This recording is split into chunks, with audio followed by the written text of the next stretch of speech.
Here. Okay, so All right. hi, Dr. Greaves. Hi, Wayne. How are you? So good to see you and to have you on your program.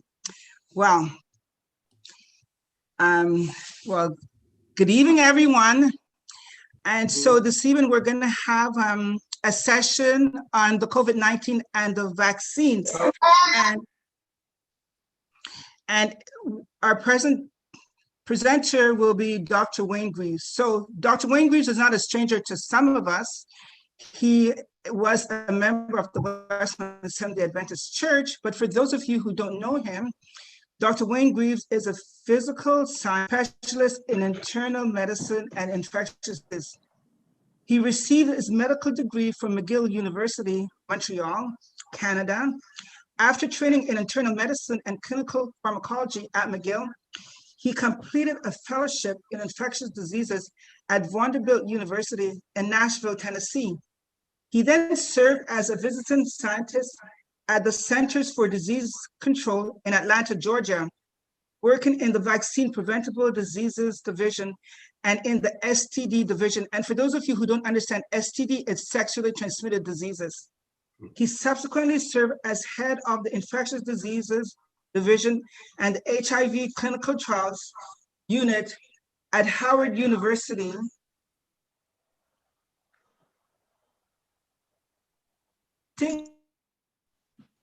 His primary research involves development of drugs for infectious diseases. Dr. Greaves is the author of several peer-reviewed scientific articles in the medical literature. He is a strong advocate for health literacy in ethnic communities and an active member of the health and education ministries at the SDA Church of the Oranges in New Jersey. So welcome, Wayne. Welcome to our platform. Thank you. You're welcome. So Pastor Cousins, I'll turn over to you for the opening prayer. Okay. All right, let us pray. Father in heaven, we are thankful to you again that we can come back through this medium to get information concerning the COVID-19 and the vaccine from one whom you have chosen, who is qualified to discuss this subject with us. Lord, I pray that you'll be with Dr. Greaves and your divine spirit will guide him as he lead in this discussion. For all of us, Lord, I pray that we will receive the kind of directives that we need. And when we are through, most of our questions, and maybe all of our questions, will be answered. And we'll be far more intelligent to make a decision concerning the vaccine and any other relevant things concerning our health. May you give your guidance and your blessings, we pray. In Jesus' name, amen. Amen. Amen. Yeah. Welcome, Doc. Thank you. Thank you. Good to see you again. Yes, my pleasure. Okay. All yours. Thanks for the invitation. I'll go ahead and share some slides here. Right. What I'm going to do is to speak for maybe 25 minutes or so, and then I'll stop and turn it back to the moderator, and we'll take questions that you put in the chat. Right. That's a more efficient way to handle it. I'm sure there'll be a lot of questions, but that's the way we'll do it. So let me just start by, again, thanking you for giving me the opportunity to speak to the group. So I want to start with this first slide, which gives you some background on the coronaviruses. And SARS coronavirus 2 is one of several important viruses, but the coronaviruses as a group, they form a family of viruses that tend to cause respiratory and other infections in people and animals, usually small mammals. They mutate fairly easily, and they tend to cross over from animals to people. We know that bats serve as a reservoir for these viruses. Currently, there are 7 coronaviruses that are known to infect humans. 4 of them cause a common cold and really are relatively insignificant, but 3 of them are more of concern. We've had 2 so far known as severe acute respiratory syndrome viruses, hence the term SARS, S-A-R-S. And the first one that we know about here, I mean, for you in Canada, in Toronto in 2003, it was pretty serious, but it didn't get out of hand. Then in 2012, there was another SARS virus, which we call the Middle Eastern Respiratory Syndrome virus, or MERS, that was really confined to that area.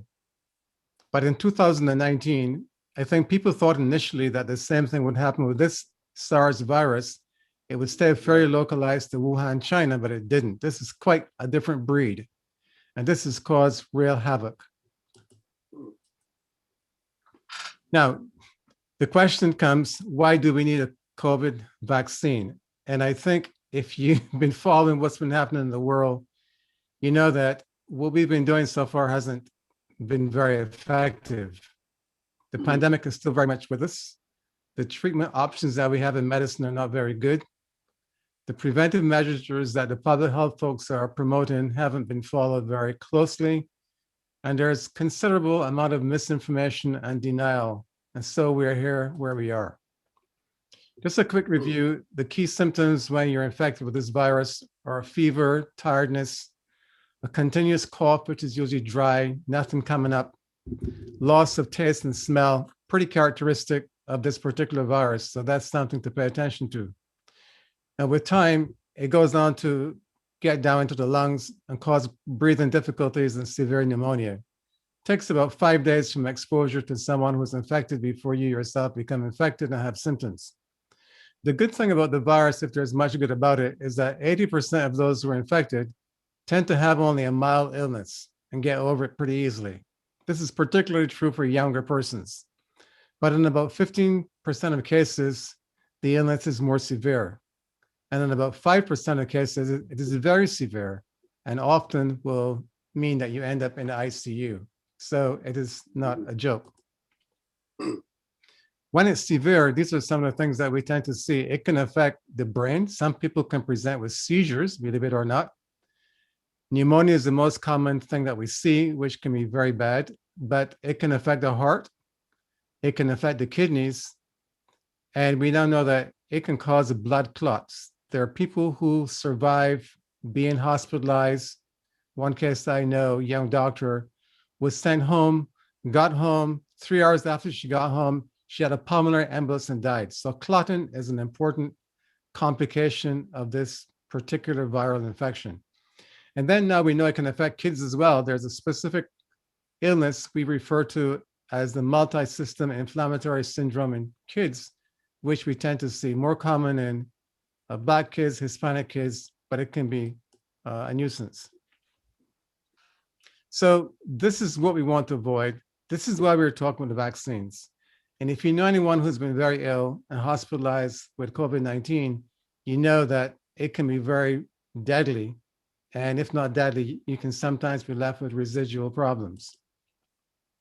Now, in some studies that were done, this comes out of China, there are 4 major factors that tend to be correlated with a worse outcome.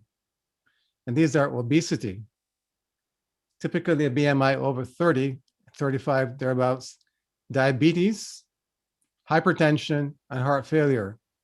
And these are all diseases that are common among our own people. So this is important to know.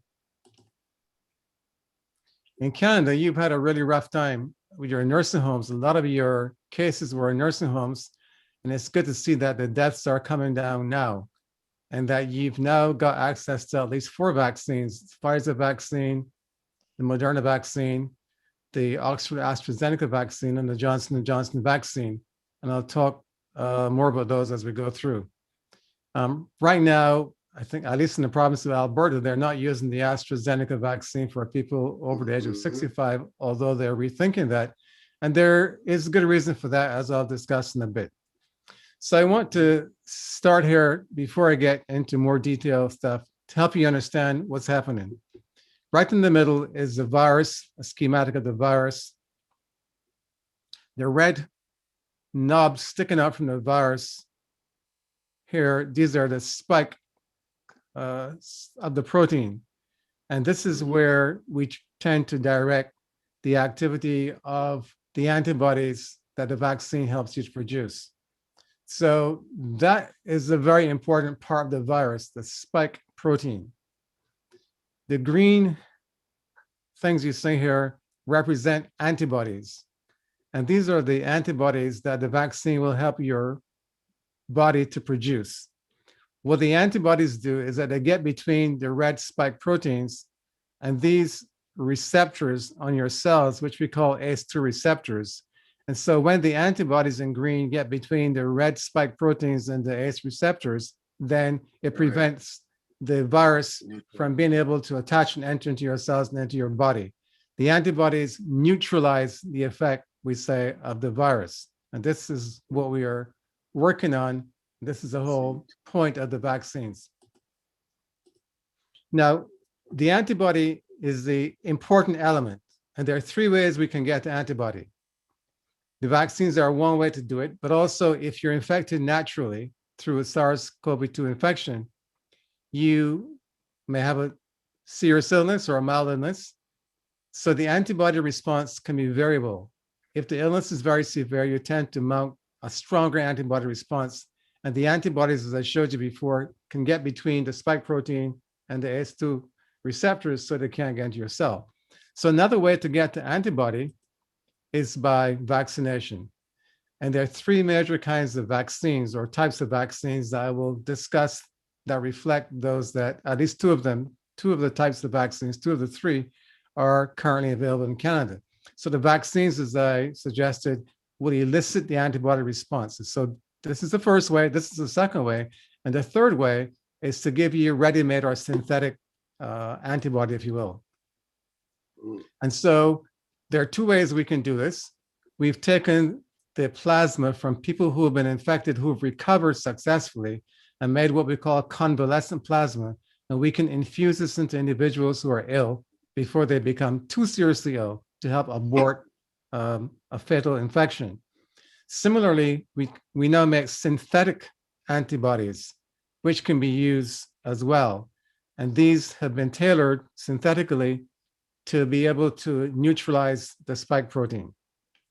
You may recall or have heard when our ex-president here in the United States was ill, President Trump, he got a whole slew of these monoclonal antibodies, as we call them, in addition to many other things that he was given. So here I want to now show you the three major kinds of vaccines that are in development. And the goal, as I said before, is over on the right, to get the system to produce antibody. We want to get to antibody. So there are three different types of viruses or different ways, three different types of vaccines, that we can utilize to get to the production of antibody. So one is called a protein-based vaccine. None of those are yet approved or licensed in Canada or the United States. But in the case of the protein vaccine, what we do is the spike protein itself, that those red knobs I showed you, we can make that synthetically, inject that into the body sees it as foreign, makes antibodies to it, and there you go. A second way is using what we call vector virus vaccines, like your AstraZeneca vaccine, like your Johnson & Johnson vaccine. In that case, what we do is that we take a virus that doesn't normally infect humans. In one case, we use a chimpanzee virus, adenovirus. In another case, we use a virus that doesn't cause infection in humans, but in others. And we make sure that they're inactivated so they're not multiplying or replicating in humans, but we alter the genetic structure of the virus to insert genes that will code for the spike protein. So when the vaccine is given to you with the virus that now has altered genes to code for the spike protein, it gets into your body, as in this middle path here, and this adenovirus vector virus is injected into your body. What it does is that it gets translated into the body to what we call messenger RNA, which is a recipe for making the spike protein, which we saw up here, and which is again here. So once the spike protein is made, again, the body sees it as something foreign, makes antibodies, and there you've got your immune response. The third approach is to use messenger RNA vaccines. These are brand new in terms of the technology being used for vaccines on a wide scale, although the technologies existed before for other areas of medicine. So the messenger RNA vaccine is pretty elegant, very neat synthetic material. We create mRNA that we know will code for the production of this spike protein. And all the vaccine contains is this stuff. So the body sees it, the cells see this, transcribe the code or read the recipe, if you will, and make the protein, goes into the body bloodstream, and again, your body reacts by producing antibodies. So those are the three major methods. So you know that we require, for some vaccines, 2 doses. Why do we give 2 doses? The first dose can be considered a priming dose, if you will. And so here is your antibody response. Not bad. But if you wait a little while and you give a second dose or a boost, you can get a much swifter or faster response and a much higher response. Now, there is one vaccine, as I'll show you, the Johnson & Johnson vaccine, where there's only a single dose being given, and that response is reasonably good. But they're also going to be studying 2 doses because we've seen that 2 doses have done very well for the Moderna vaccine and the Pfizer vaccine. But the rationale for this is to get a bigger boost, and we think that by getting a bigger boost to antibodies, what might happen is that you may be able to be immune, keep your immunity going for a longer time. Not sure, but that's the thinking. So we do need your immune system for the vaccines to work. So the vaccines rely on your immune system to respond, to produce antibodies. I just want to make that clear. So people with very poor immune systems tend not to react as well. And this one study, we were able to show that responses to the vaccine varied by body mass index, or in other words, your obesity index, if you will. Not exactly the same, but you get what I'm saying. Also by age. The older you are, your antibody response tends not to be as good. And in gender, women tend to produce better antibody responses than men. And this one study, people with hypertension also seem to have a poorer response, but this wasn't significantly different from those who didn't get a vaccine. Now, as I mentioned, a weakened immune system can impair your vaccine response. And there are several things that can impair the immune system. Certain medical conditions, things like cancer, certain drugs that you're taking, immunosuppressive drugs, chronic stress, chronic lack of sleep. Those are things that can also interfere with your immune system. And it's really recommended that you try to get a good night's rest the night before you go for your vaccine if you possibly can. Now, people ask the question, how come people who are vaccinated can still become infected? And they can. As you'll see, the vaccines are not perfect. They're not a panacea. And so there are some individuals that can become infected. What the vaccine does is that it helps the body produce an immune response. The immune response doesn't last forever. In fact, and in some of these viruses, the coronaviruses, they don't last very long. For the 4 coronaviruses that cause the common cold, the immunity only lasts for about 6 months. When the SARS outbreak occurred in Toronto 2003, that virus, we know the immunity lasted about 2 years. For the SARS virus that created the Middle Eastern Respiratory Syndrome in 2012, immunity to that virus lasts almost 3 years. It looks from the data we currently have that for the current SARS-CoV-2, that the immunity will last at least 6 months and probably up to 12 months. We don't know. And that's another discussion. We have to monitor those who were vaccinated in the clinical trials to see how they do over time. But it looks like you can be reasonably sure, for most people, not everyone, about 6 months. It's not a good prospect in that it may mean we need to be vaccinated again sometime. And as I'll tell you a little later on, boosters may become necessary. So I want to go into a little bit of the data. I know this slide is a little bit heavy, but bear with me. So the first 2 vaccines, the Pfizer, BioNTech, and the Moderna, are messenger RNA vaccines, as I showed you. The efficacy of those 2 vaccines was very high, 95% efficacy in reducing symptomatic infection for Pfizer, 95% for Moderna. A little difference here, the Pfizer vaccine can be used in people as young as 16 years old, Moderna 18 years. They both require 2 doses, the Pfizer 3 weeks apart, the Moderna vaccine 4 weeks apart. Initially, the Pfizer vaccine required very, very precise and very cold storage at -70 degrees. Since then, they've been able to just how it's packaged and made, and it can be stored at -20 degrees. Still pretty cold compared to the other two vaccines. Right, so let's talk about the AstraZeneca vaccine first. This is a vector virus vaccine, as I told you. We're using a virus here that conveys the genes to make the spike protein. So it's not like the messenger RNA. It's a little bit more material is being given in the vaccine, if you will. So this had an overall efficacy of 70%. And AstraZeneca, really, their story has been quite checkered and somewhat complicated. When the studies were rolled out, there was some glitch in the system, and several individuals in their studies, in fact, about 1/3 of them, received half dose or half strength vaccine versus the full dose. And what they did was that in their analysis, they did a very strange thing. They looked at those who only got the half dose followed by the full dose, and also those who got the 2 full doses. So let's look first at those who got the 2 full doses. The efficacy was 62% in that group, 2/3 of the people who were studied. When you looked at 1/3 of the group who received the first time around half strength dose and then followed 4 weeks later with a full strength dose, it was strange, but the efficacy was higher, it was 90%. A little bizarre. It really made us wonder, why is this happening? Looking more carefully at this, we found out that most of the people who got the half dose followed by the full dose were younger people. They were all under the age of 55. And so that was, maybe it wasn't the half dose, full dose that was making the difference, but the age, because we know younger people respond better. Anyway, so they've put them together and averaged out 70% efficacy. So it's a little muddy. But here's the other thing that's new to the vaccine.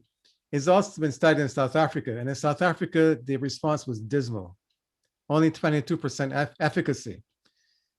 The efficacy, however, in South Africa is largely driven by the new variants with several mutations. And I'll come back to that in a minute. But just keep for now that the overall efficacy is 70%, but it's kind of a mixture of 62 and 90%. And if you come down to the Johnson & Johnson vaccine, the big difference there is that you only need 1 dose of this vaccine. Now, overall, the efficacy, again, was 66%, lower than the Pfizer and Moderna efficacy. But in the US study, and it was studied in the US, Brazil, and South America, in the US, the efficacy was 72%, not bad. In Brazil, where there's also another variant that shows some relative escape from the vaccine, the efficacy was 66%. In South Africa, in the same kind of setting where the AstraZeneca vaccine was tested, the efficacy was higher, was 57%. This slide I show you only to help you focus on the area, the column that I have highlighted in yellow. And the point that I want to make is that although the Moderna and the Pfizer vaccines, if you look in the far right column, had high overall efficacy of 94, 95%, if you focus on what really matters, and that is people who require hospitalization and people who die because of COVID-19, these vaccines all worked about the same. And so that's the reason why we're saying, okay, yeah, Moderna, Pfizer, but don't just focus on the top line, focus on what matters. Because if you have a cold, it's not the same as getting pneumonia. So even if the Johnson & Johnson or the AstraZeneca vaccines aren't giving you the kind of protection overall, they're giving you excellent protection from severe disease and from death or hospitalization. So keep that in mind as we try to answer the question, or you try to answer the question, which is the best vaccine. The best vaccine is probably the one that you have access to and that you can take, and that will prevent you from death and hospitalization. But AstraZeneca, as I said before, it makes me scratch my head with what they did. I told you already about how they combined the folks who got half strength plus full strength and those who got 2 full strength doses. I also told you that part of the reason for the difference in the efficacy might relate to the fact that none of the people in the low dose group were over 55 years old. The other concern that we have about the AstraZeneca vaccine, at least in the initial studies, was that less than 4% of the study participants were older than 70 years of age. And we want to know how the vaccine works in older people because they're the ones at greater risk. And I have no idea why AstraZeneca would not have paid more attention in the initial studies to be sure that they would enroll more older people. Anyways, they've since made some amends for this, and more recent studies in Scotland do show that the vaccine does work in older individuals. So all is not lost, but it's just this confusion that they created and the baggage that they've created for this vaccine, which has really turned some people off, unfortunately, even though it's a good vaccine. Now, right now there's an issue going on in Europe, not only about the age, because there are some countries, because of this issue with so few people over the age of 55 initially, where many countries have decided, look, we can use the AstraZeneca vaccine, but not for older people. France and Germany have since changed their mind, and now they are allowing it. And I expect that many of the others, now that we've got more data, will allow use of the vaccine in the older groups. South Africa is different. South Africa is not using it because of the low efficacy, as I showed you, 22%. In fact, if you look at what we call the credible or confidence interval of that vaccine, in some groups it was as low as 10%. So the AstraZeneca vaccine, given what we know right now, is not a vaccine to be used against the South African variant. And so it's not really being used there. I want to talk now about some key safety findings that you should know about. I'm giving you the pros and the cons. You make your mind up when I'm done. So there have been severe allergic reactions to all the vaccines, but primarily to the Pfizer and the Moderna vaccines.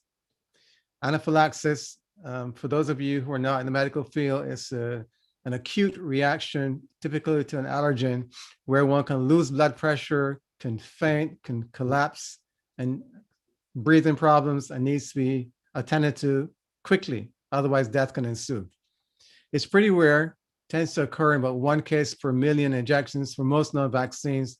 It's a little bit higher for these two vaccines, a little bit higher for the Pfizer vaccine, 4.7 per million injections and 2.5 per million doses from Moderna. But these are really, really low numbers, folks. So I don't want you to really, freak out about this, because these are per million injections. There's one other condition that you may hear of or may experience if you receive the vaccine, and that is lymphadenopathy, which refers to swollen lymph nodes, typically under your arms. This is not a big deal. They tend to go away. And what it really means is that your immune system is revving up, is working, and your lymph nodes are places where your immune system really gets jazzed up. So it tends to go away after a few weeks, typically. It's not a big issue. The one concern is that if you are a woman and you're going to have a mammogram, you probably want to wait until this resolves, or be sure that your doctor, radiologist, whomever knows that you had the vaccine and this is something new. Really, it's better to wait until it goes away, because finding a lymph node on a mammogram may suggest something really awful that isn't really true. The other finding that has been seen in some individuals has been a condition called Bell's palsy, or temporary facial paralysis, particularly on one side of the face. And this occurs, we see in the United States about 40,000 cases of this every year. It's been seen with some vaccines, but it's been seen without vaccines. It's been seen with viral infections, so we can't specifically say it's caused by the vaccine, but you should know that this can happen, and some will try to blame it on the vaccine. For the Johnson & Johnson vaccine, which I don't have here, there's been recently some reports of tinnitus, or ringing in the ears in some individuals, and that's being followed as well.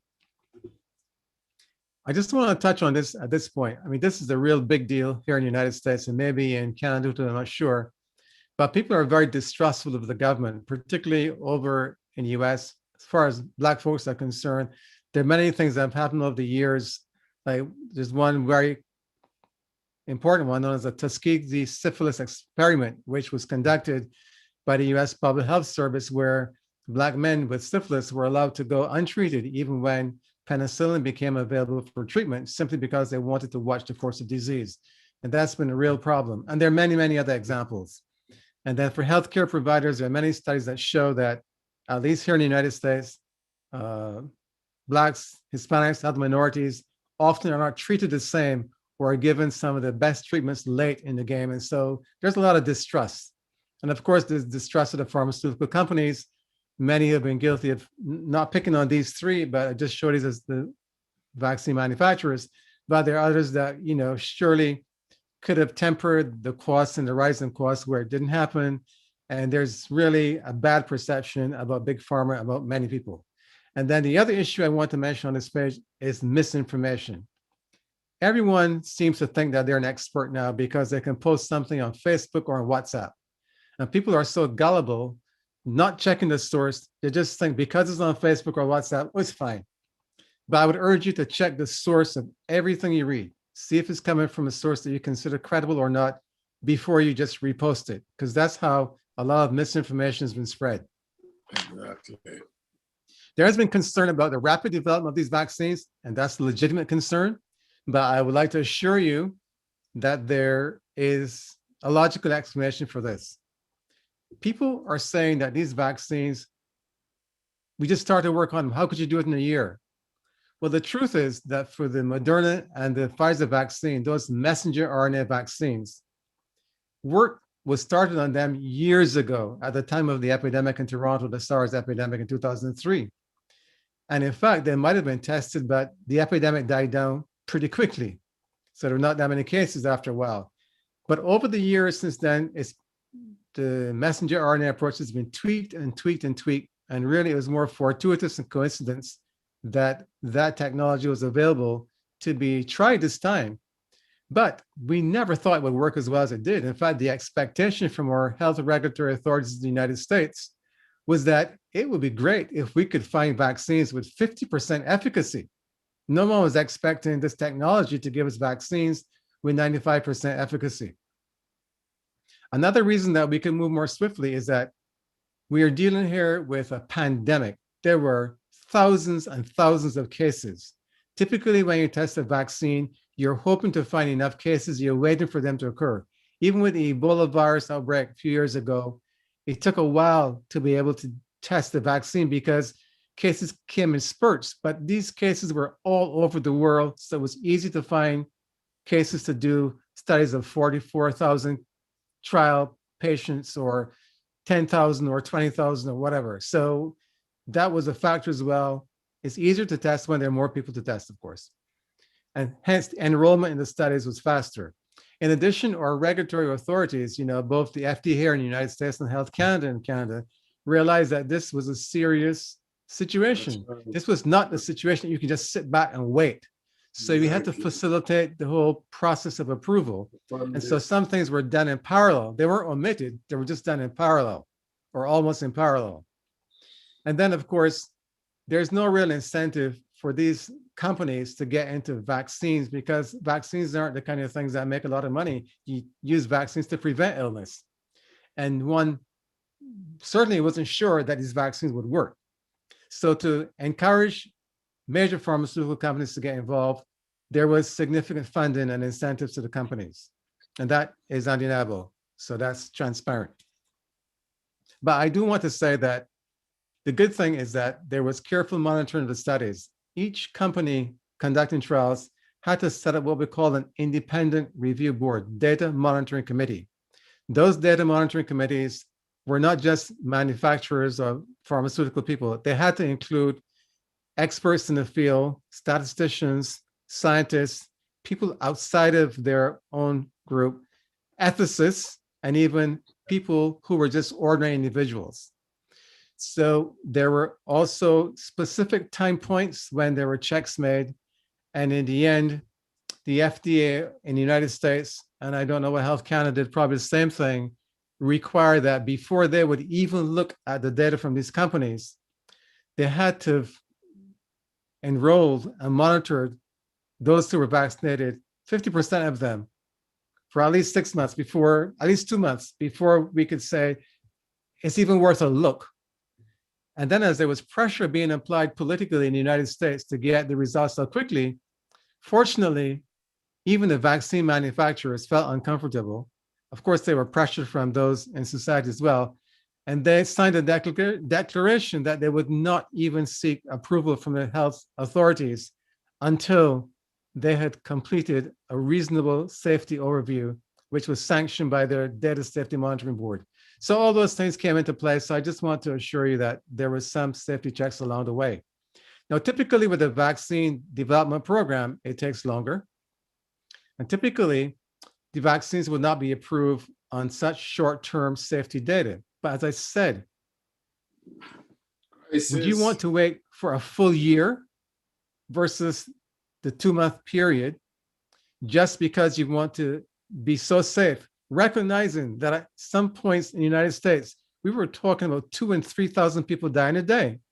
That would be unconscionable to want to wait that long. So clearly, it represents a compromise. And remember, this is not full licensure of the vaccines. This is what we call emergency use authorization. So these vaccines still need to prove themselves. And in fact, safety is being monitored for a full 2 years, and then we'll see if they will be fully approved. But in this emergency setting, that's what has happened. Now, there are many stories that have come up, and many situations have occurred while these vaccines are being used. You may have heard of this report some weeks ago in Norway, where there was a scare in an old people's home where several individuals died, and everyone's concerned, of course. So further analysis showed that most of these individuals were very old, elderly people, frail, probably should have never gotten the vaccine, and maybe this was too much for them. Don't know for sure, but it was a lesson to, you don't want to go vaccinate people who are on palliative care, who are 18 and over, which many of these people are. So these are just common sense lessons, I think. Now, on the other hand, there's a case of a Florida doctor who died 2 weeks after vaccination. Again, this is of concern. He died from a condition we call idiopathic thrombocytopenia purpura, where the platelets in the body, the platelets are the elements in the blood that have to do with clotting, and they dropped rapidly, and he died soon after. Now, there are people who would blame this on the vaccine.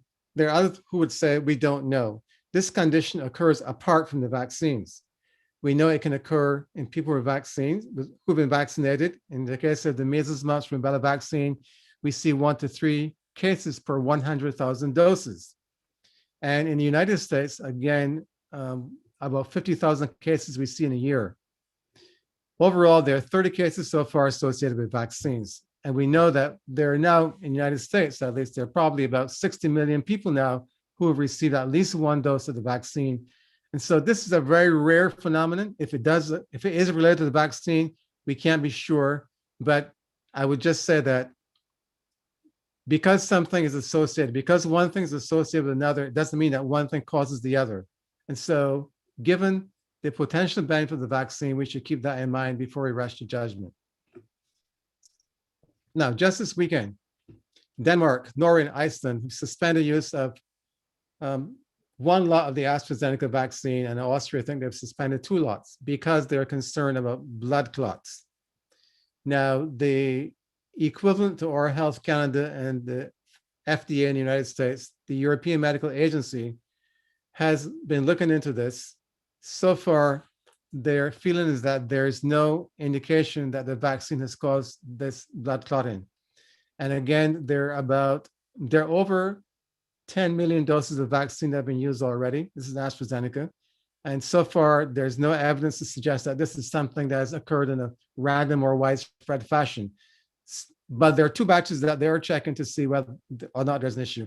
And this is appropriate, to suspend the use, go check, see if there's a reason for this or not before proceeding. Now, there are many countries that have followed the WHO's recommendation. WHO has said, we don't see a problem, keep vaccinating. These countries have said, maybe so, let's stop and check some more. I think this is a reasonable approach. So there's still unanswered questions and concerns that we have, obviously. We don't know right now how long immunity will last after vaccination. It would be nice if this vaccine would last several years, but I don't think that's going to be the case, given what we know so far. We don't know yet whether the vaccines prevent asymptomatic infection. What I mean is this: vaccines can do several things. They can make you immune And so you're so immune that even if the virus comes along, you don't even get infected. If your antibodies are not that high, but you're protected by the vaccine, but it's not full protection, the virus comes along, you get a slight infection, a mild infection. You may get sniffles. The virus may be at the level of your nose, but never gets into your throat, never gets into your lungs. But if it's in your nose, perhaps you can still be a spreader. And this is why we're saying we don't know if the vaccines prevent asymptomatic infection. You may be infected and not know it. Right now, we think that about 40% of people who are infected with the coronavirus naturally, SARS-CoV-2, tend to be asymptomatic and have no symptoms, but they can spread the infection. We would like the vaccine to not only produce good antibodies, but to provide such protection that you won't be asymptomatic with some mild illness or no illness, but the virus is in your nose or somewhere, you can still pass it on. The good news is that from more recent studies, looking at the Moderna vaccine, the Pfizer vaccine, AstraZeneca vaccine, it seems as though these vaccines will significantly prevent asymptomatic infection, if not totally. So that's good news. The next item where we don't know a lot about yet is what about children? Children were not studied in any of these trials, so we don't know, but there are trials starting now in children, both the Pfizer, Moderna, and I believe J&J as well, and AstraZeneca. They're all looking at, younger individuals. Right now, the vaccines are only approved for individuals who are 16 years and up. With the Pfizer vaccine, all the others are from people 18 years and up. Pregnant women were also not enrolled in the study, although some women became pregnant during the study while the trial was being continued, and they did well. So there's no reason to suspect a problem with a pregnant woman being vaccinated, but because there's so few data, it's a question where the recommendation is that the pregnant woman should discuss this with her physician and decide whether or not to get the vaccine. The same thing for immunocompromised patients, cancer patients who are on chemotherapy or just immunocompromised patients. Again, too few to say whether or not the vaccine is safe. The thinking is that by and large, it's probably safe given those who received it. But again, it's a situation where you want to discuss that with your physician. Can you just take one dose if you're getting the Pfizer vaccine or the Moderna, where there are 2 doses, or even AstraZeneca vaccine? We don't know for sure, but the data looks very, very promising now that even after 1 dose, you have quite good protection, even with the Moderna and the Pfizer vaccines. So there's more work being done in that area. I suspect in a few months we'll know better. At the same time, the Johnson & Johnson vaccine is now being studied with a 2nd dose being given to follow on the 1st dose, even though the 1st dose is quite good. So we'll hear more about that going forward. And all these vaccines pretty much are looking at some modification given the new variants that we have. 3 variants that are of concern. Oh, sorry, let me speak about this first before I get to the variants later on. But there are 3 variants that have concern that there's a little bit of concern about the vaccines that I'll address later on. However, this is a big issue. Myths about the COVID-19 vaccines. Very popular things that the messenger RNA vaccines in particular will alter your DNA, which is false. That the vaccines use microchip surveillance technology engineered by Bill Gates and others, which is also nonsense.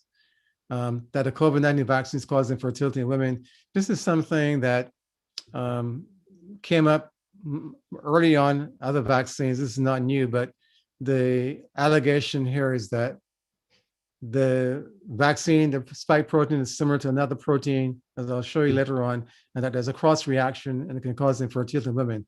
But this also is not true. I mean, given the fact that there were those women who became pregnant, they're more becoming pregnant all the time. We haven't seen any issue. We haven't seen an issue in animals.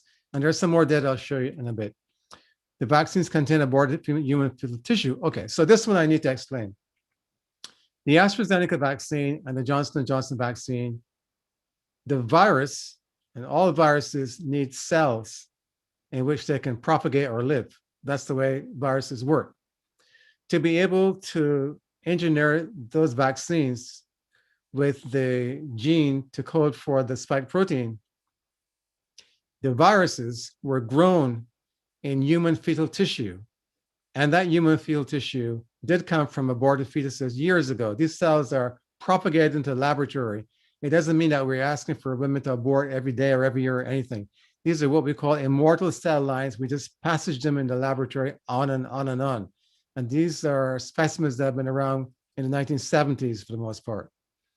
So it does. But now, as the vaccine is created, or before the vaccine is created, the virus is grown to be able to insert that gene. Once that's done, that virus is separated from all the material that is surrounding it in the tissues and the petri dish and everything that we use to create that virus. So it's purified.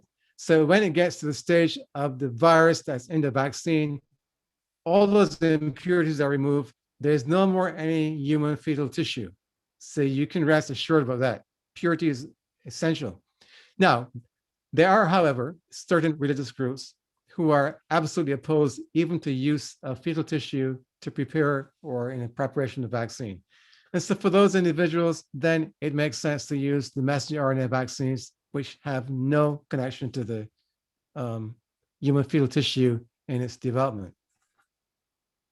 5G cell phone technology has been talked about. Again, the logic escapes me, but 4G cell phone technology was talked about with the MERS epidemic in 2012, and 3G technology was talked about with the SARS virus in 2003. So go figure.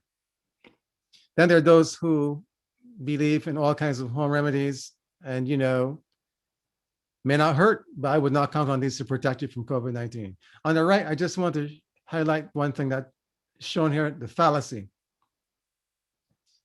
And this is talking about when you take two phenomena happening at roughly the same time and assume a causal link.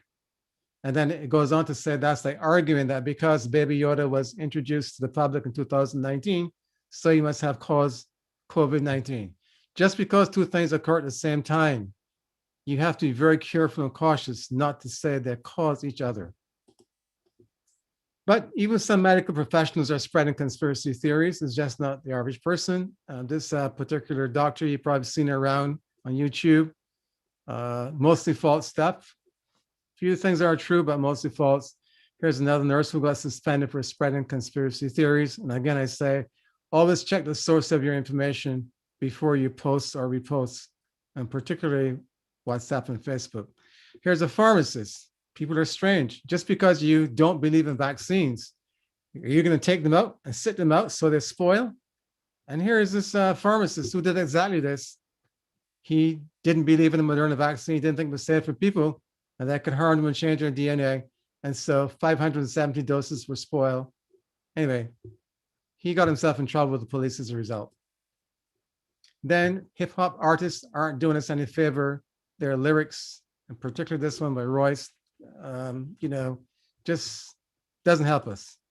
But even in the church, people are gullible, and people just, pass on conspiracy theories too. So it's basically everywhere, So I just raise this as a caution. This is the one I mentioned earlier about scaring women about infertility. And this is a myth that vaccines cause infertility by generating antibodies that not only target the coronavirus spike protein, but also react with a protein in the placenta called syncytin-1. But in fact, studies show no notable similarity between the spike protein and syncytin-1. And antibodies taken from women with COVID-19 show no reaction with this protein. As I said, there are no reports so far. I know it's not far, but so far, there are no reports of infertility among women who have recovered from COVID-19, despite the millions who have been infected. And similarly, among women have conceived after both coronavirus infection and vaccination, and this doesn't seem to be a problem. This is another young woman who goes on Facebook making various allegations about the vaccine. Again, mostly false, but she's very convincing and seems very sincere. And then there's a nurse, Tennessee. Incredible video alleging that she got Bell's palsy from the vaccine when she was tracked down and fact-checked. In fact, there was no such person. The Tennessee Health Department had no one registered by this name, but it just shows you the length to which some people would go just to be there. So a few words about the mutations. What do the mutations mean? So briefly, there are three that are of concern. One that was first seen in the UK. We know it's a B.1.117 strain, 1.117. In South Africa, the B.1.351 variant, and in Brazil, the P1 variant. These variants have not only one or two mutations, which we see all the time in coronaviruses. In fact, all RNA viruses, viruses tend to mutate. That's what they do as they divide. They make errors as they replicate themselves. But when there's so many that are occurring at one time, like in the UK variant and the South African variant and the Brazilian variant, that's of more concern. And what is of more concern is that they all seem to have occurred in distinct and separate geographic areas at about the same time. We now know that the antibodies produced after vaccination seem to work just as well for the strain out of the UK variant. They don't seem to work quite as well for the South African variant. It doesn't mean they don't work at all. They just don't seem to work as well. Same thing for the Brazilian variant. There's now a little bit of concern about the UK variant, and this has been going back and forth, that may cause a slightly higher mortality rate, or might be a bit deadlier. Not massively so, but a bit so. So we're watching and keeping tabs on these particular variants. But there is no reason to think at the moment that we will need to have to throw the vaccines out. But what it probably does mean is that to get the maximum protection, there will probably be a need for booster doses or tweaking the vaccine to make it now reflect the change in the spike protein composition, so there's a better antibody response. But I don't see any need for alarm or despair at the moment, but just realize that this is probably something that we will have to deal with. So even for the mutants, these three maneuvers work: physical distancing, wear your mask, and hand hygiene. But for complete protection, I say we need vaccination. But if you don't agree, at least these three things can keep you going for a while or a long time. I know that not everyone wants to take the vaccine. So if you're not going to take the vaccine, it becomes even more important to follow the public health measures that we know about. Vitamin D is one supplement that's been talked a lot about, and I thought I'd just say a word or two here because I know it's commonly commonly used or recommended. You don't need a prescription for it. And there are several studies that suggest a possible role for vitamin D in suppressing what we call the cytokine storm in these patients when they become very, very ill, extensive inflammation in their lungs. It seems to help in some cases. Studies have also shown that a critical outcome is more likely among patients with COVID-19 who have lower vitamin D levels. That's pretty clear. Again, is it causality? Be careful, but we do know there's this association. And we also know that lower vitamin D status is associated with ICU admission in COVID-19 patients. And then there's a huge meta-analysis that looked at respiratory infections. And while this is not COVID-19, there really, I think, is pretty strong evidence that vitamin D can be very helpful in minimizing the risk associated with acute respiratory infections in a more general sense. And so some physicians recommend during this time of COVID concern, and particularly in the winter months, and particularly if you're a dark-skinned person, and especially if you're living in northern latitudes where you don't get much sunlight in the winter, not much ultraviolet sun or rays at least, that it is perfectly reasonable to supplement with vitamin D, and that this is particularly important if your vitamin D levels are low. And so it's not a bad idea to get your vitamin D levels checked and to top up your vitamin D levels. The jury's out. There are studies, there are really important studies being conducted even as I speak to try to really separate just the talk from the truth about how important vitamin D is in this condition. But because it's a relatively innocuous supplement, people are using it, just not waiting for the data. And there's some logic to why vitamin D could play a very important role. This slide just shows you where it works in several areas. Particles entering the lung, blood vessels, the alveoli in the lungs, and with immune cells over on the right. So there's some logic behind why it might be useful. So I close with these two quotes. When my information changes, I alter my conclusions. What do you do? Those who cannot change their minds cannot change anything. So with that, I'm going to turn it back to the moderator and try to answer any questions that you might have. Thank you so much, Dr. Greaves, for that information session. So far, you have provided some very pertinent information that a lot of people are asking. And before we do anything else, there are a few people who have put some questions in the chat. We will just go there now and just read the questions and you answer them accordingly. Okay, so we're going to start from the first question here that I see, and this question is from Patricia. She said, is 3 months a long time to receive the second dose? Because here in Canada, they're only given the second dose in 3 months. Okay, so let me answer that question by saying that for the mRNA vaccines like Pfizer and Moderna, the recommendation, at least in the US, is still to stick with the dosage 3 weeks after the first dose for Pfizer, 4 weeks after the first dose for Moderna. However, in the UK and some other countries, they are delaying that second dose in an attempt to get vaccine to more people in the country because vaccine is limited. Now, it's different for the AstraZeneca vaccine. For the AstraZeneca vaccine, I told you, it has a checkered history. In the more recent studies that they've done, believe it or not, they've been able to get a better vaccine response after 8 to 12 weeks from the first dose. So now there are many countries that are not giving the second dose of the AstraZeneca vaccine until minimum of 6 weeks and more like 8 to 12 weeks, because the efficacy then was more like 82% compared to what they saw earlier. So there's controversy and discussion about the mRNA vaccines because it was never studied given a second dose 6 weeks or 8 weeks.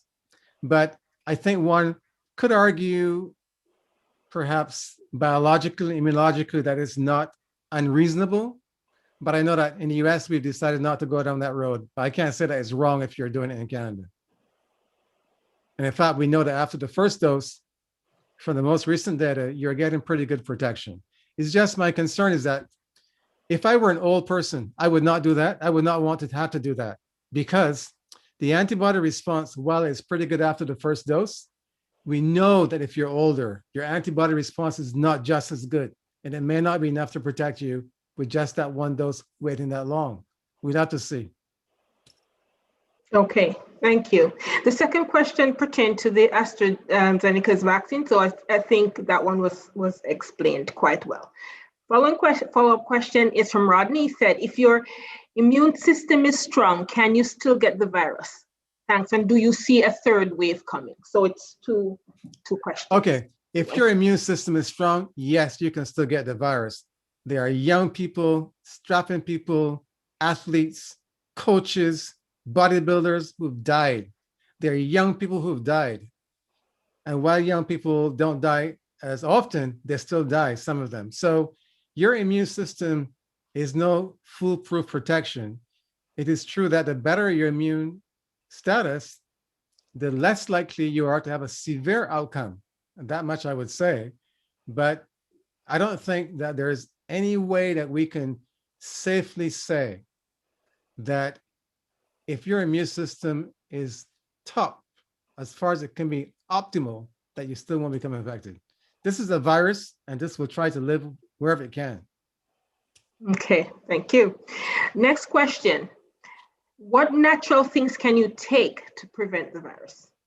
To prevent being infected by the virus? So what I would say is there's no one natural thing. I would say try to keep your immune system in the best possible shape. That means things like getting enough sleep. That means getting mild to moderate exercise, not excessive exercise, because excessive exercise can also make the immune system be a little bit flattened out. good foods, natural foods, more unprocessed, less processed, more plant-based foods, fewer meat type foods, those kinds of things. Whatever, basically, whatever will help to keep your immune system in top shape. Like I said before, if you're deficient in vitamin D, you need to get that corrected, or any of the other vitamins. So it's more of a general approach as to saying any one specific stuff. People who say to you, take echinacea or take this or take that or whatever, our immune systems don't generally work that way. Our immune system tends to work in harmony. It needs several components to work together. And that's the way I think you should approach trying to get your immune system in optimal shape to protect yourself from as many things as you can. Okay, thank you. Another person asked a question. She's Rochelle. She said, if a person who has nothing, but if a person, okay, I'll just paraphrase. If a person has had a bad reaction to the flu vaccine, can they take this vaccine? Yeah. So a person who has had a bad reaction to the flu vaccine can take this vaccine, unless we know that the person also had allergies to some of the things in the vaccine. People who are allergic to polysorbate or those kinds of compounds, I mean, the vaccine, before you get your vaccine, they will ask you, they should ask you, are you allergic to anything? And you tell them what you're allergic to. Now, if you had very severe allergies to several vaccines, and you are someone who's at very low risk, you might want to take your time before you get the vaccine. But if you are in a high risk group and you need to be vaccinated, unless you've had a very specific allergy to what's in the vaccine, and the vaccines really don't contain very much that you should worry about. That's the only real situation I would say you absolutely should not. Vaccines, allergies to things like foods, the other antibiotics, they are not reasons why you shouldn't take the vaccine. But here's my advice. Always tell the person who is going to administer the vaccine that you've had allergies if you had allergies, and tell them what kind of allergies you've had. People who've had allergies that are severe, we'd want to watch them for at least 15 minutes after they've been given the shot. If you've had an even more severe reaction like anaphylaxis, people who have to carry EpiPen or adrenaline to inject if they've got a reaction, you need to let people know that before you get the vaccine. It's not that you can't be vaccinated, but then we watch you for 30 minutes. So it's very important. And that is one of the things that I would say that I wouldn't downplay with the vaccines. Allergies, they're low. As I told you, you're talking 2.5 to 4.7 cases per million cases, but still you don't want it to be you. So be sure that you let people know if you've had any allergies to any severe allergies. I don't mean to drugs or other things, not foods. The general thinking is like, no big deal, but I'm more cautious. So I say, tell them. Okay. All right. Very good. So somebody asked about the amount of vitamin D to take. Would you recommend? Yeah. How much would you recommend daily? Yeah. Or So people have been using 4,000 to 5,000 international units of vitamin D3. That's what most of the folks who have been supplemented have been using. And that's been done even when people don't know their vitamin D level. But, it helps to know, because if you've got a very high level already, you are taking vitamin D supplements, you don't have to keep on forever and forever. So, but that's the dose that typically is used, 4,000 to 5,000 international units. Okay. I forget what I works out to in terms of micrograms, but I can probably figure it by the end of the talk. Okay, thanks. Someone asked, if one receives the vaccine and the booster shot after 2 months, will they need to take a yearly booster? Just like the flu shot. Okay, so we don't know yet. That's what I was saying early on. We don't know what will happen. We're going to be monitoring those who were vaccinated to see how they do. And it looks right now that that's going to be necessary. And we were thinking of that even before we were thinking of the variants, because the variants probably are going to mean that we need a booster. But even in the absence of variants, I think the expectation from what we now know is that somewhere down the road, maybe a year or so, probably you're going to need a vaccine again, like how we do the flu vaccine. Remember, I told you that for the SARS outbreak in Toronto, the SARS 2003 virus, immunity lasted for about 2 years. For the SARS virus in the Middle East, it was about 3 years. But for this one, we are seeing a fall off in antibodies in some people who were vaccinated or even naturally infected after about 6 months. So I think because a vaccine gives you a much higher antibody response than from natural infection, I am fairly optimistic that we can go for a year, but don't hold me to it. Okay. All right. So this one question is about death. The how many cases of death that has occurred after someone. I know you mentioned one, but how many cases the person wants to know? Oh no, there are lots of people who have died. The problem is that we don't know of any yet who have died where we can say the vaccine caused it. I mean, people die all the time. People are having heart attacks after they have this. People just naturally die. So, there are deaths that have occurred. What we are trying to pinpoint is, were there any deaths clearly related to the vaccine? For example, when the first vaccine doses were given in the UK, there were those 2 healthcare workers who developed acute anaphylaxis. Mm-hmm. If they weren't in the right place, if there wasn't epinephrine around, they could have died potentially, right? They didn't.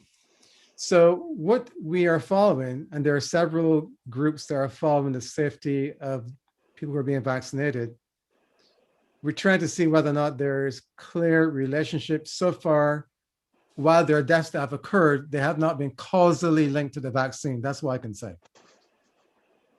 Okay. Can I say with 100% certainty that doctor that I showed you in Florida that wasn't related to the vaccine? No, I can't say that. Mm-hmm. But I can tell you that those cases also occur in the absence of vaccination. Okay. So how do you make the call? That's the best I can do. Okay. Thank you. Another person asked, for those people with diabetes, if they do catch the virus, what treatments are available? And are there still more, okay, is it more difficult for them to recover, or, can it lead to death?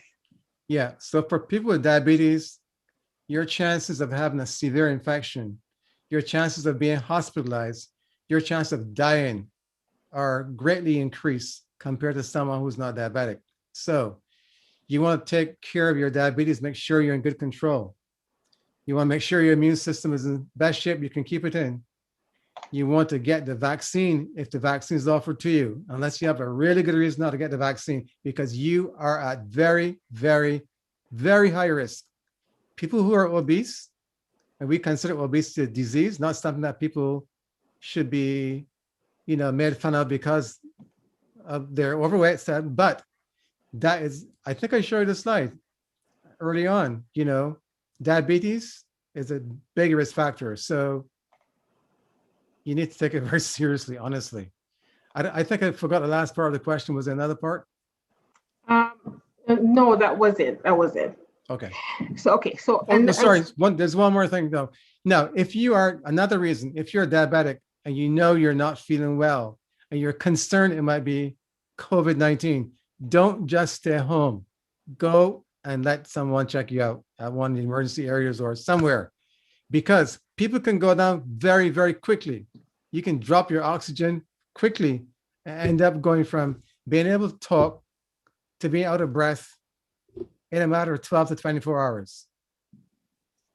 Okay. And another question is, should you take the vaccine if you're COVID positive while being COVID positive? Right. So the recommendation is not to take the vaccine if you're in the midst of being infected. Wait until all symptoms and signs go away. And some even suggest waiting 90 days, because typically your antibodies will last at least about that time. So I don't recommend being vaccinated if you are ill with any kind of illness, whether it's influenza, a bad cold, or COVID. Wait until the symptoms are all gone.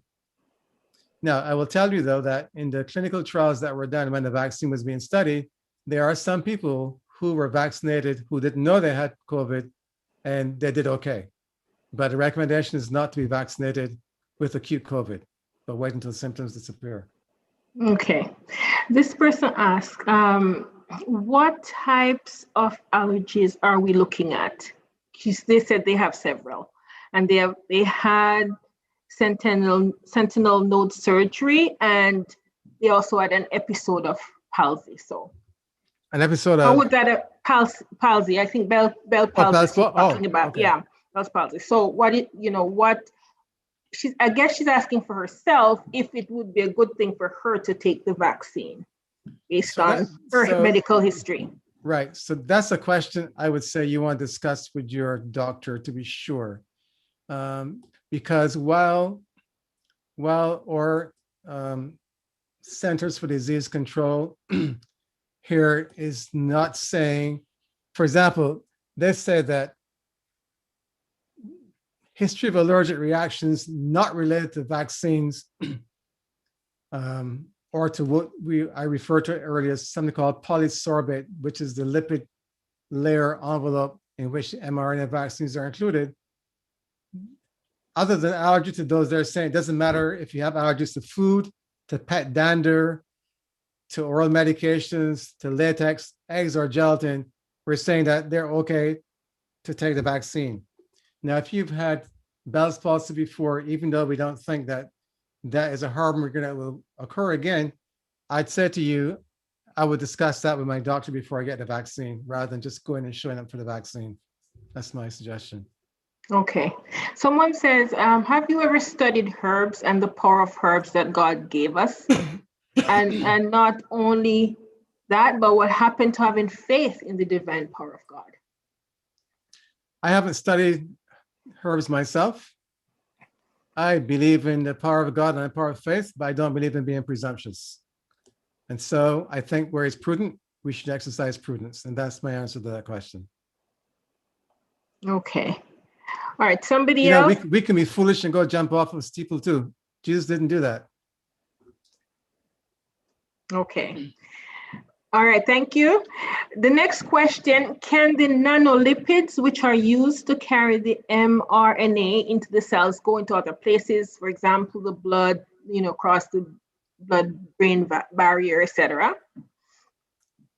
The best research that we have shows that the lipid nanoparticle layer fuses with the cells and goes into the muscle cells where it's injected. And as it goes in, it dissolves basically and releases the messenger RNA, which is very fragile and gets destroyed very, very quickly in a matter of hours. We don't have any evidence so far to suggest that there's any entry into the brain that causes any adverse events. And so keep in mind that we're talking now that, worldwide, I'm sure there's more than 100 million doses of vaccines that have been given. And if this were an issue, I think by now we would have seen this somehow raise its ugly head. Not to say it can't show up somewhere, don't get me wrong, but I'm just giving the reality of what we're seeing. Yeah. This is how we form our conclusions in life. Okay. Okay, next question. We'll ask, what are the best approach that you would use to, that you would use with someone who has hesitancy in taking the vaccine? Good. So someone who's hesitant to take the vaccine, I hope that this presentation will help. I've tried to show you the pros, the cons, and the reality of the situation. So I sympathize with those, for example, who say, look, you don't have enough safety. And in fact, when the vaccines, the very first vaccines, Moderna and Pfizer were released, we only had 2 months of safety, as I said earlier. But now that was way back in November. We're now, December, January, February, March. We're getting more data all the time. And as more data comes along, I think you can reasonably feel more comfortable as so many people have been vaccinated, perhaps some of your friends, people you respect or you trust. And so all those things help people with vaccine hesitancy realize, well, maybe it's not so bad after all. People said to me, well, did you get the vaccine? Yeah, I did get the vaccine. I wouldn't want to talk with a vaccine if I didn't get it myself, as if, I'm just saying you should get it, I shouldn't get it. So I think it comes with time, and it helps to explain to people what is the concern that you have? Let me see if I can address your concern. Don't just write them off as anti-vaxxers. They are anti-vaxxers who are stubborn and engaged in what I would say irresponsible disbelief. They don't even look at the facts. But for people who are willing to listen, you explain things to them and then they make up their mind. The worst thing would be to say, you have to get vaccinated, and then you go get vaccinated and something funny or bad does happen, But vaccines are not a panacea. They have a role to play. And in this particular infection, the things that we've been using, like masks, distancing, hand hygiene, look at where the pandemic is. So clearly we need something more. And vaccines have been used in the past to control many viral infections. It's responsible for the elimination of smallpox. Polio is almost gone. We use it for measles, mumps, rubella, tetanus toxoid, a lot of things. So. Okay, I know some people who don't have access to the chat wants to do oral questions. What I would suggest is that you raise your hand.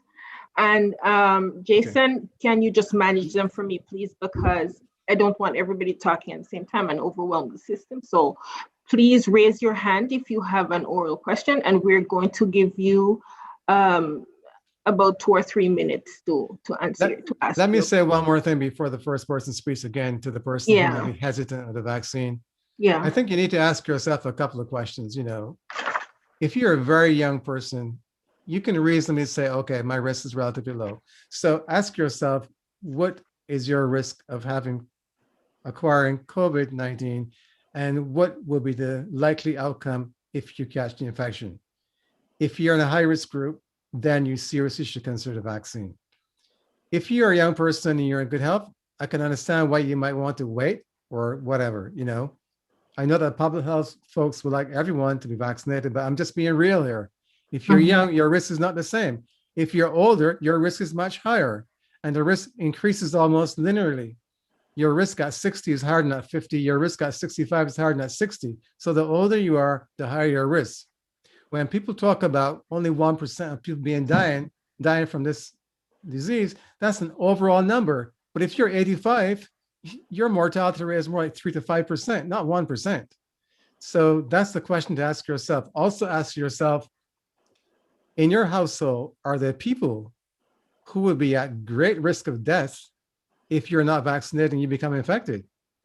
And I know that in our church family here in New Jersey, and I think in other church families around, there are cases where someone in the household who's young became infected, brought it home, gave it to an older parent, and that parent died.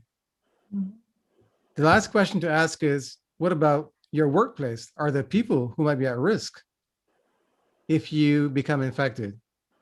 And then the final question to ask is, do you want society, including yourself, to be walking around for the next several months, year, wearing a mask, can't go here, can't go there, can't travel? Would you not want to participate in the overall effort to beat back this epidemic? And then after you answer those questions, you make your decision. Okay. Before we move on to the oral question, there are a couple more that came through the chat. So I would like to just read them out to you. It says, Dr. Greaves, could you please expand on the relationship between COVID and high blood pressure and the coagulation process, please? Thanks. Right. So we don't know for sure, but one theory is that with this virus, it infects not just the cells in the lung, but it infects what we call the endothelial cells. And those are cells that line the blood vessels. And so we think that that may be very important in the clotting that occurs because there's inflammation in the blood vessels, and blood vessels that are inflamed are more likely to cause turbulence when blood flows through and clotting. So that may be the mechanism of the blood clots that we see throughout the body. I mean, the kidney, we find them there. The heart, we find them there. So some people get heart attacks. And even in the brain, we find them there. So that may be the mechanism. Hypertension, not as clear-cut as to why it might be. We know that there are, for example, some blood pressure agents, we call them ACE2 receptor antagonists or ACE2 blockers.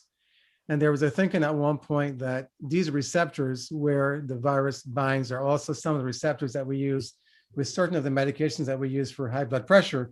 And at one point, there was a thinking that perhaps this was a phenomenon why people who were taking some of these medicines were doing better or worse. However, the latest research suggests that it doesn't seem to matter, and there's not any one reason to take these medicines or not take them. It's not clear cut. But beyond that, I'm not sure that we have a good answer for why high blood pressure is one of the other issues beyond the endothelial damage that occurs.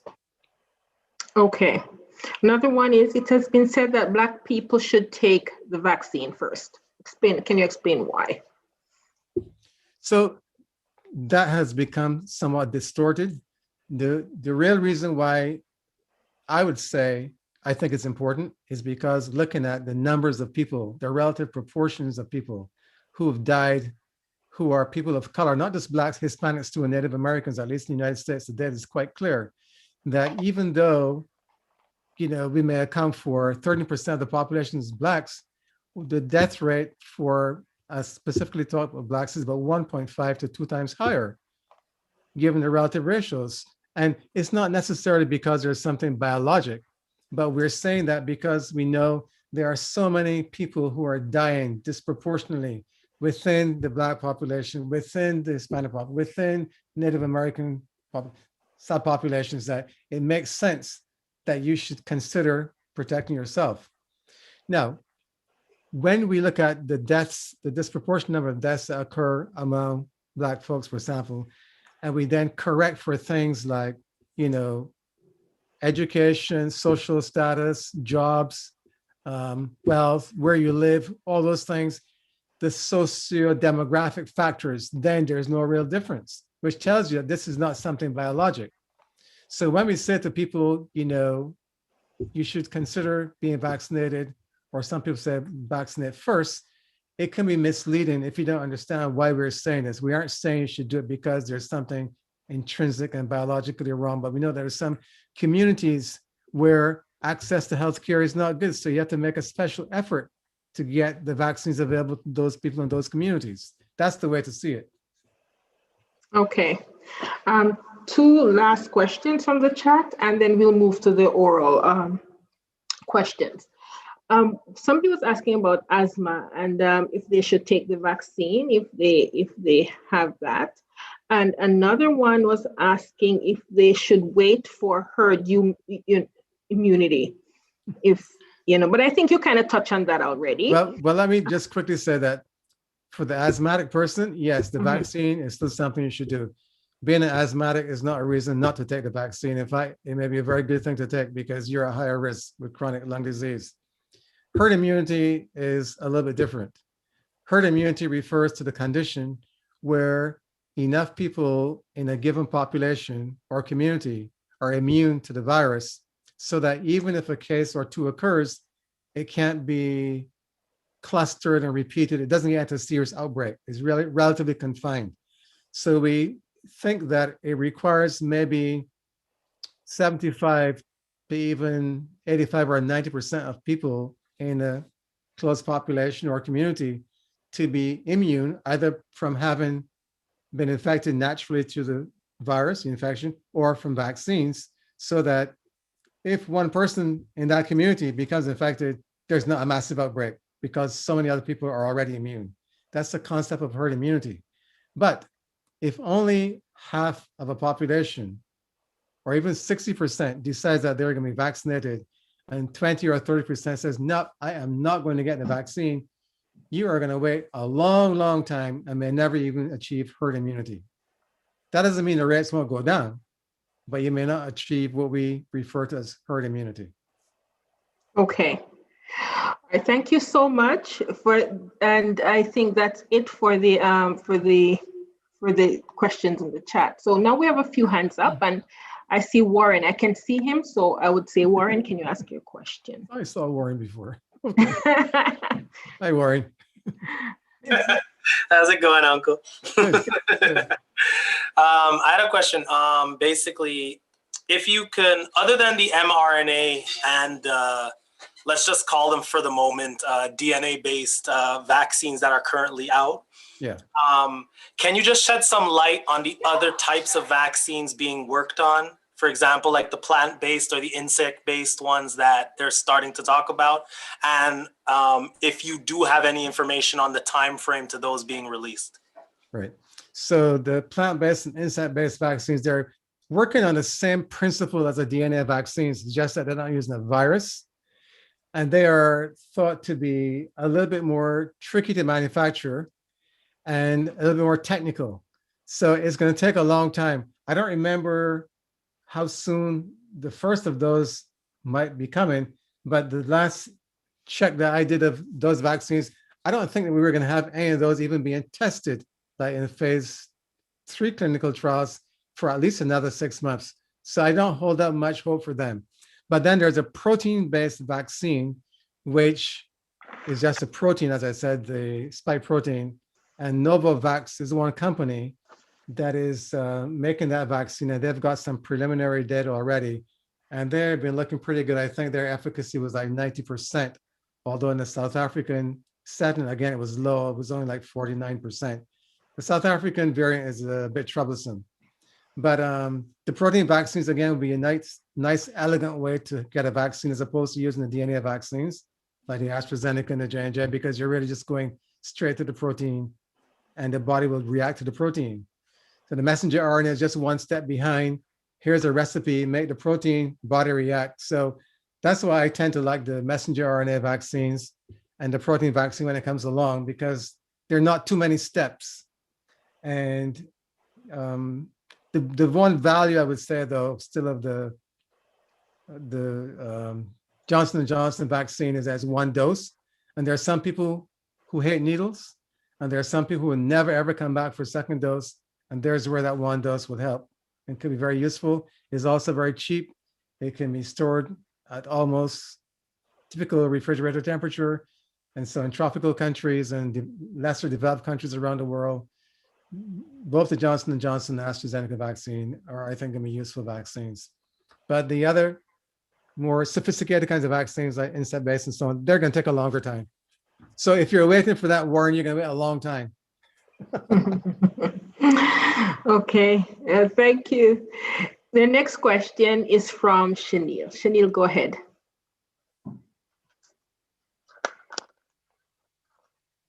Chanel, you with? Yes. Had your hand up. Good afternoon. First question is, how do you know that you will be allergic to, okay, if you've never been tested for allergies in any medication, how would you know that you will be allergic to any of the ingredients in any of the vaccine that they have? What is the protocol?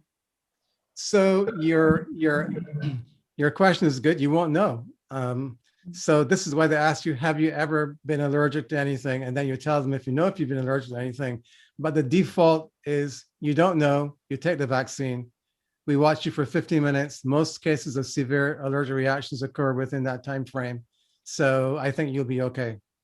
My one caveat is here in the United States, there are, because of the massive effort, there are drive-through clinics that we have and those kinds of settings. If I had any concern, if I were paranoid about allergies, I'd want to get my vaccine in a setting where I know I can be watched right there and not a drive-through setting. That's the only caveat I would make. But for the most part, because allergies are relatively uncommon, I don't think you need to be overly worried about not getting the vaccine under the odd chance that you might have an allergic reaction. Okay, thank you. The next hand that I see is Kirsten Moore. Kirsten, go ahead. All right. I have a kind of interesting question. Okay. And it is basically when this whole thing first started, like, let's say you were to die in a car accident and they would test you for COVID-19 and you'd be COVID-19 positive, they would say that you died of COVID-19. So this would raise the numbers of the people who died of COVID-19, but they really didn't.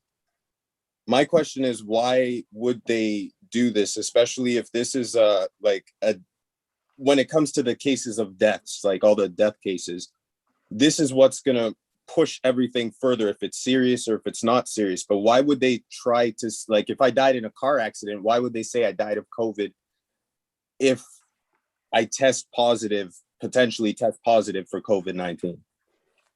I don't know who does that, but you must work in a very strange place or hospital that does that. But typically, if a person dies in a car accident, we don't routinely do tests for COVID-19. And in any death that's investigated, you try to find out the antecedent conditions. And if there's no reason, like any respiratory infection or any other of the symptoms that we anticipate for COVID, it would be unreasonable to attribute that death to COVID. And I'm not familiar with folks who are doing that. I've heard that as rumors that people are doing it, and allegations that doctors in the hospitals are deliberately doing that. I don't know any doctors who do that, but I can't say there are none. But this is CDC information. CDC's information comes from the hospital. CDC doesn't do the testing. No, but this is how they count the deaths. This is why I was asking the question if you knew or understood what was going on. I'll say that I don't know where you read that CDC does that. CDC takes information that comes from the states and from others that report data to them. And they are limited by how they can draw conclusions. I spent 3 years at CDC. I don't know about the COVID way they do things, but I know that when we get data from the field, we don't automatically attribute causality to it unless that has been attributed by the person making the report. Okay, well, I was just asking, but so I would be very cautious, repeating that quite honestly. Because that's something that's been bandied about a lot. That's from the CDC. I just told my mom, I'm like, hey, I'm going to ask him this question and see what he says. I would have to read where that is done at CDC and see it myself. Honestly, I'm sorry. Okay, well, it's there. It's on YouTube. YouTube? From the CDC. I want to see, I'd have to see the CDC data, my friend. Okay, all right. So send him the link, Kristen. All right, Warren, you have your hand up. Go ahead. Or didn't you take it down? Is it, you want to say something again? I have my hand up again. I usually Okay, all right, go ahead. No, my second comment question was, Dr. Greaves, can you shed some more light on, I guess, just so that everybody's on the same page, just giving a fuller explanation about what exactly the mRNA is as far as the recipe, as opposed to the protein, as opposed to the difference between the two and how they work, so that we can all be familiar with what exactly the vaccine is doing. All right, let me see if I can actually find a slide that shows you what that does. Tell us when you're tired, when you have enough. No. We're going to wrap up soon. No. Let me go back to, let me just see if I can share one more time here. Mm-hmm.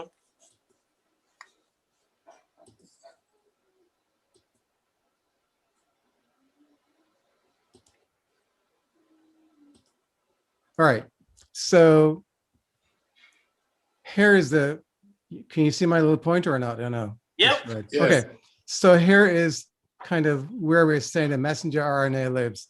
So the messenger RNA, really think of it, is like a recipe. And when this recipe is read within the cell by organelles we call ribosomes, it tells the cell to make the spike protein. These spike proteins get released into the circulation into the body.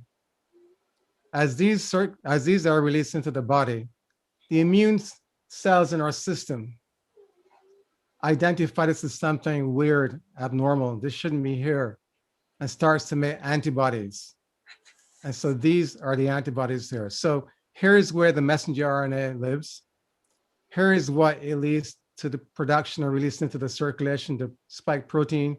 The spike protein then is recognized by immune system cells, which produce the antibody. Does that help? Yeah. Mm-hmm. Okay. So it's just No. like mRNA creates that type. mRNA-based vaccines will create the recipe, and then protein-based vaccines will just skip the recipe phase and Right. create protein. Yes. mRNA vaccines carry the recipe information. The protein-based vaccines, you don't need a recipe. This is it right here, Okay. straight into the circulation, which is why I said these are two elegant approaches. The AstraZeneca and the Johnson & Johnson vaccine, they're the DNA vaccines, and they go through all these steps. Yeah, a little different. Okay. Thank you. I see one last hand, and it's Hillary. Hillary, go ahead. Ask your question.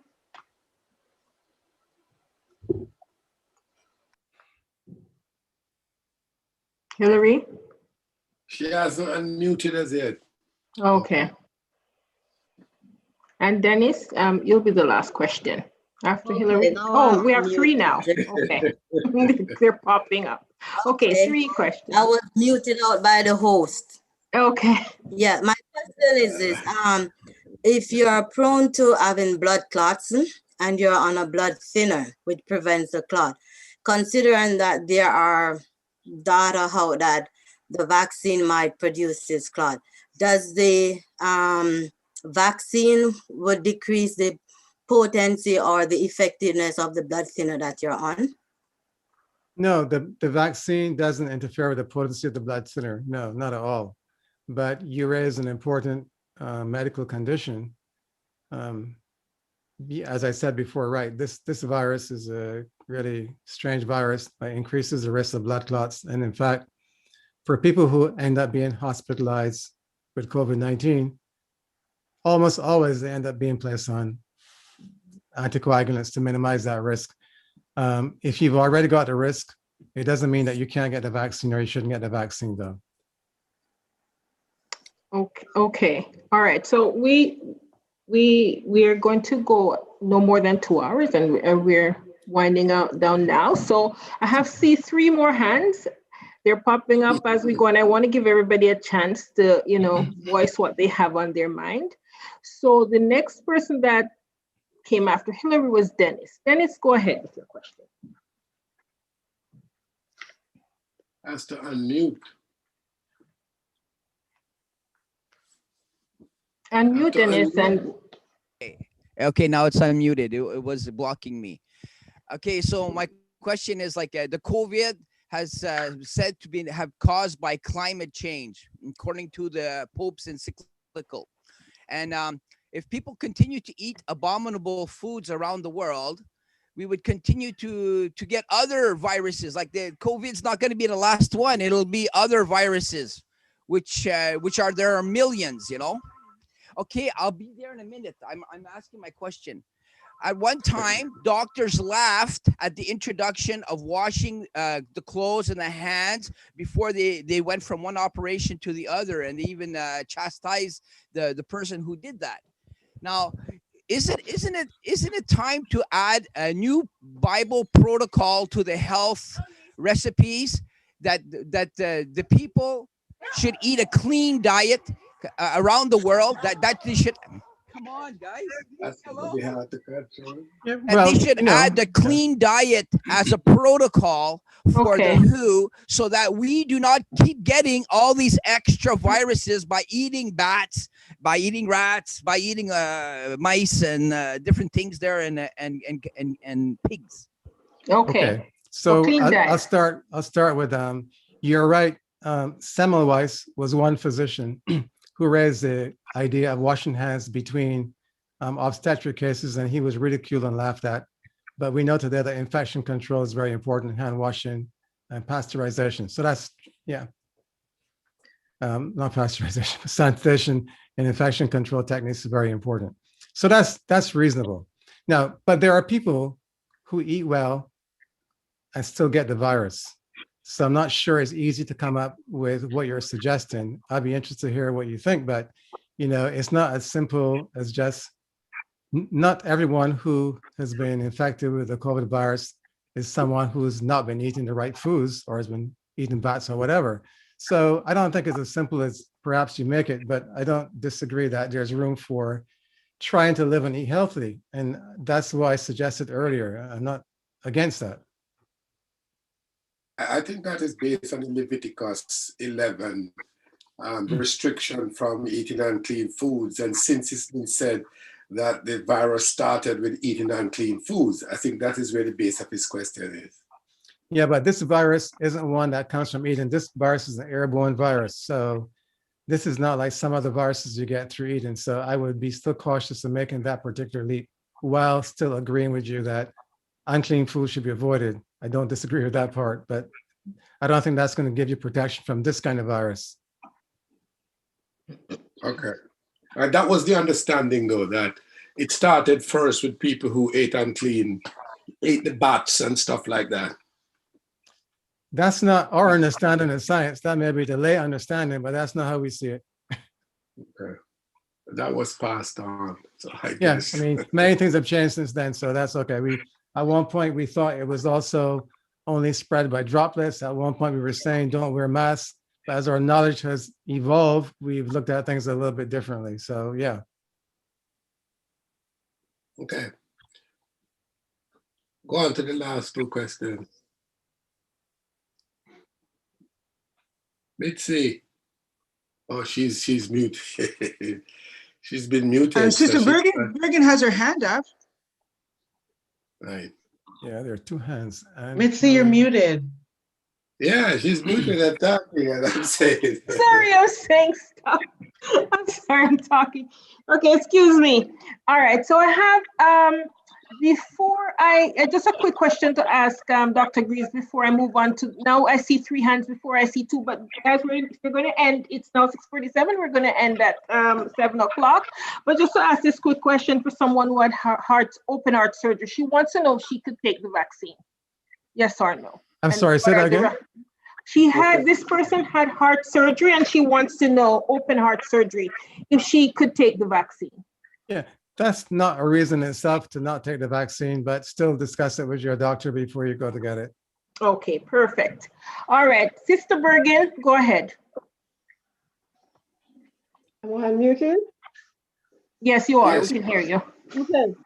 Doctor, I was going to ask, that was from Viola? Yes, that was for Viola. I was going to ask the same question for her. But Yeah. Dr. Greaves, I just have a natural fear. I think all the stuff has been coming down from the conspiracy things. We don't know what is, they all sound so convincing. So I am just terrified, really, for this. I think I'll call you for prayer. But I think you also have to think about yourself and what your risk is like. To me, that's very important. If you consider your risk is not high, then you have time to think around and put it off and whatever. But if you're someone who's at high risk, honestly, if you're someone who's diabetic, as I said earlier, or you have other serious conditions, I mean, if you see one person or if you know someone close to you who's gone through COVID and died or is very, very ill, you wouldn't think twice about it. This is not a joke. When it's far away from you, it doesn't seem real. It just seems like we're exaggerating it, but when it's closer to you, it's a different story. And, just recently, one of our friends died. I mean, he ended up in the hospital on a respirator. A healthy person, never thought this would happen to him. And even when he was in the hospital, we figured, oh, he's getting better. And then it rapidly deteriorated. This is what it does. Yeah, it doesn't discriminate, that's for sure. Anne, your hand was up. Your hand is up. Yes. Good evening, Dr. Greaves. Hello. The one that I spoke earlier and said that I had sentinel node surgery last year. Oh, yes, yeah. And presently I'm on Herceptin treatments, Mhm. and every week I take heparin shots. So is there a vaccine I should avoid? I would, boy, that's a good one. Right now, we're saying that people who are on cancer therapy, although this is more hormonal, this is not chemotherapy, should wait. I don't know what other medications you might be taking or taken recently. So I would still want to discuss it with your doctor, but just listen to what you're saying. To me, that would not be enough reason to, right now, a priori, say, no, it's not a choice for you. I think it might well still be a choice for you to take the vaccine and to talk to your doctor. I think any of the vaccines would probably be okay. Some would say that people at higher risk should try to consider whether or not they can get the vaccines that give the greater efficacy, but that's not realistic sometimes. And some protection, I think, is better than no protection. All right. Okay. Thank you. Okay, Laura, and the last hand is Lincoln. So those are the last two questions. Laura, go ahead. Laura's on mute. She needs to be unmuted. She's still muted. Okay, I got it. Okay, good afternoon, Dr. Greaves. Hello. My question is, which one of the vaccine that do you highly recommend to take? Which one? Is one better than the other? If you have to take You know what my answer is going to be. You have to make the choice. I took the Moderna vaccine because that's all that was available to me when I went. If when I went, they had the Pfizer, I would have taken the Pfizer. If they had a J&J, I would have taken the J&J. AstraZeneca is not available here yet. So really, if you feel that you need to take the vaccine, you should take whichever one is available to you when you go to get a vaccine. I think that's the way to look at it. Okay, very good. I would say, let me say one more thing about vaccines as well. So you will have some side effects of the vaccine, all right? Vaccines are not a panacea. I'm not here trying to sell you vaccines. So the pain and soreness in your arm is definite. It's more than an influenza vaccine. Some of you will have fever and chills and headache and fatigue and muscle soreness and muscle aches for a day or maybe two. In some people, it's pretty severe. Some people get migraines, but most people, everything is gone after a day or a day and a half. For young people, the adverse events or side effects seem to be more pronounced. And we think it's because younger people have a more robust immune system that responds more aggressively when the vaccine tweaks their immune system and they respond with more vigor. For the second dose, for those who get 2 doses, the second dose usually gives you an even stronger reaction than the first dose, so be prepared for that. And the other point I would make is that for older people, the reactions are less severe than for younger people. So if you're older, maybe less severe. Good hope for you, Pastor Cousins, it won't be as bad for you. No. That's right. Last one. Go ahead. Yes. Thank you, Dr. Greaves, for your presentation. My question is, I think it was asked earlier, but I don't know if it was answered. Are we anticipating a third wave? You're right.